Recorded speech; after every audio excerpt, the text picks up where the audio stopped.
Yang ketiga itu ada yang dikenal dengan umbi akar.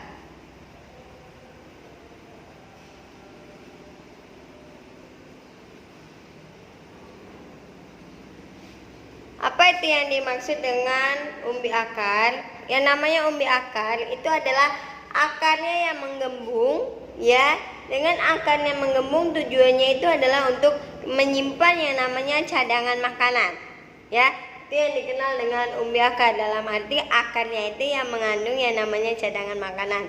Yang termasuk pada umbi akar ini contohnya adalah singkong, ya. Singkong itu masuk ke umbi akar. Kemudian ada lagi wortel. Wortel itu masuk ke umbi akar, dan ada lagi dahlia. Jadi ibu ulangnya, namanya umbi akar itu adalah akarnya yang menggembung, di mana di dalamnya terdapat yang namanya cadangan makanan, ya.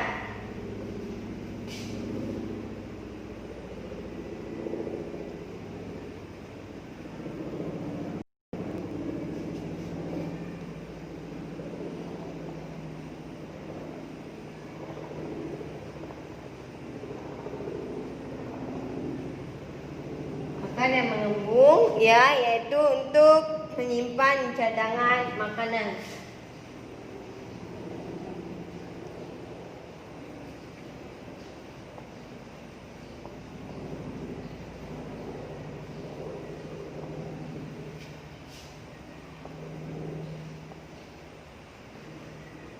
Nah, contohnya apa tadi yang ibu katakan? Singkong, wortel. Contoh singkong, wortel, dan masih banyak yang lainnya, ya. Nah, selanjutnya yang keempat, selain ada yang namanya umbi lapis, umbi batang, umbi akar, ada lagi yang keempat itu kita kenal dengan geragi.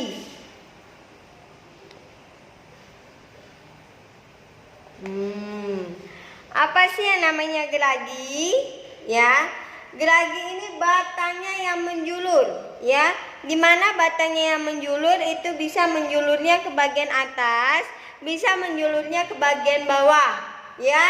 Nah, ini biasanya menjulurnya itu di permukaan tanah. Ibu kasih contoh, kalau yang menjulur itu anak-anak tahu tanaman stroberi. Nah, tanaman stroberi itu masuk ke geragi. Jadi geragi itu adalah batang yang menjulur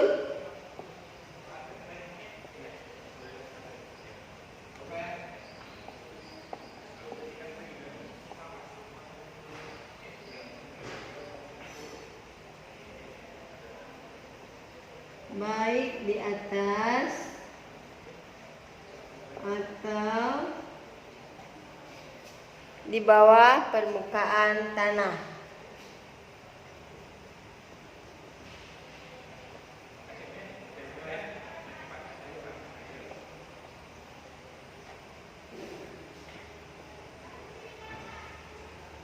Contoh stroberi.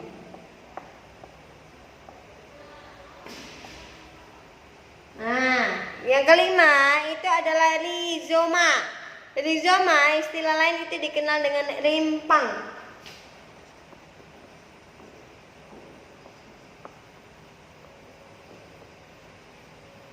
Coba dilihat di bukunya apa itu rizoma atau rimpang. Udah dapat? Rizoma atau rimpang itu batang yang tumbuh di dalam tanah, ya. Batang yang tumbuh di dalam tanah berisi yang namanya cadangan makanan. Batangnya tumbuh di dalam tanah, ya, itu berisi yang namanya cadangan makanan. Ibu kasih contoh di sini, jahe, kunyit, lengkuas. Kalian mau nanam jahe, kunyit, lengkuas gampang sekali. Masukkan aja jahe, kunyit, lengkuas ke dalam tanah, itu nanti akan tumbuh, ya. Dengan catatan rajin disiram, ya, karena tumbuhan butuh yang namanya air dan cahaya matahari, ya. Jadi rizoma atau rimpang itu batang yang tumbuh di dalam tanah.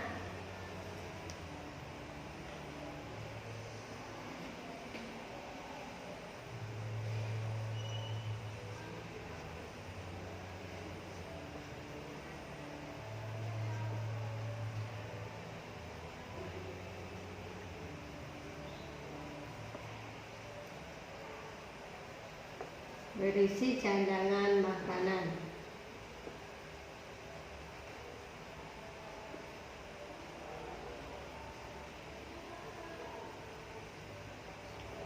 Tadi contohnya jahe, kunyit, ya.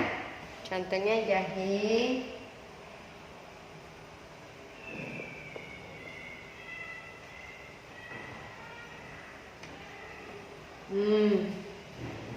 Kemudian ada dua lagi, itu yang kita kenal dengan yang namanya tunas. Nah, tunas di sini ada dua, Nana.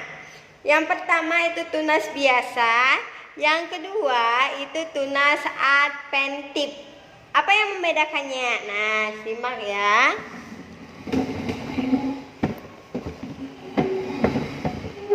Ibu catatkan di sini supaya kalian bisa melihatnya.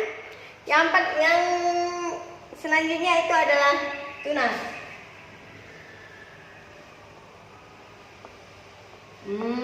Ada yang ingat pelajaran waktu SD apa itu yang namanya tunas? Yang masih ingat? Yang namanya tunas itu adalah bagian tubuh makhluk hidup yang tumbuh menjadi individu yang baru.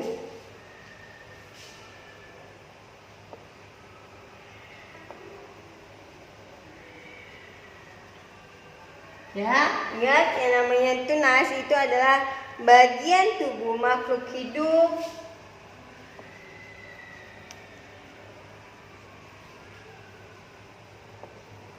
yang tumbuh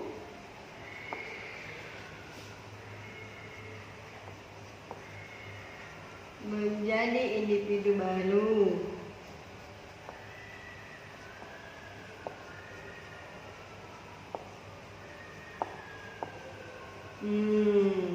Kira-kira tunas ini apa ya? Tunas apa? Ya, pisang, kemudian tebu, ya, itu masuk ke tunas. Contoh pisang,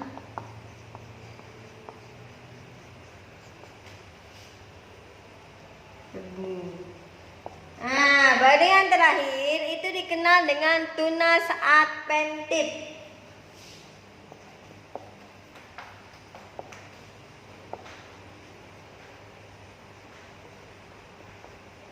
Nah, apa bedanya? Kalau tunas adventif yaitu tunas yang tumbuhnya bisa di ujung batang, bisa di ketiak daun, ya, bisa di bagian-bagian yang lainnya. Itu tunas adventif. Nah, kalau kalian kenal dengan tanaman cocor bebek, itu salah satu contoh daripada tunas adventif, ya, yaitu tunas yang tumbuh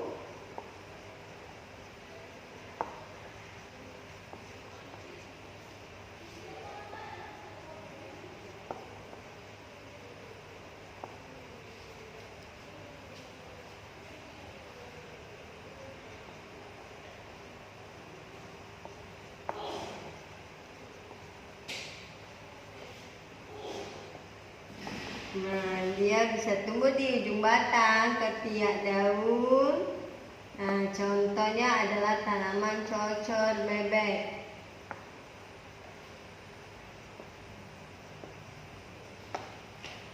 Nah, anak-anak, inilah macam-macam perkembangbiakan vegetatif secara alami. Kurang lebih ada 7, yaitu umbi lapis, ada yang dikenal dengan umbi batang, ya. Ada lagi yang dikenal dengan umbi akar, kemudian lagi rizoma, tunas, dan yang terakhir adalah tunas adventif. Nah, mengenai yang namanya vegetatif alami, kalau ada yang kurang paham dan mau bertanya bisa langsung kirim komennya atau bisa langsung hubungi ke WA Ibu. Ya, Ibu akan ulangin materi kita dan nanti harap dicatat buku catatannya untuk dipelajari lagi. Ya, nanti ada waktunya Ibu akan menyuruh kalian untuk datang ke sekolah untuk mengumpulkan catatan dan buku latihannya.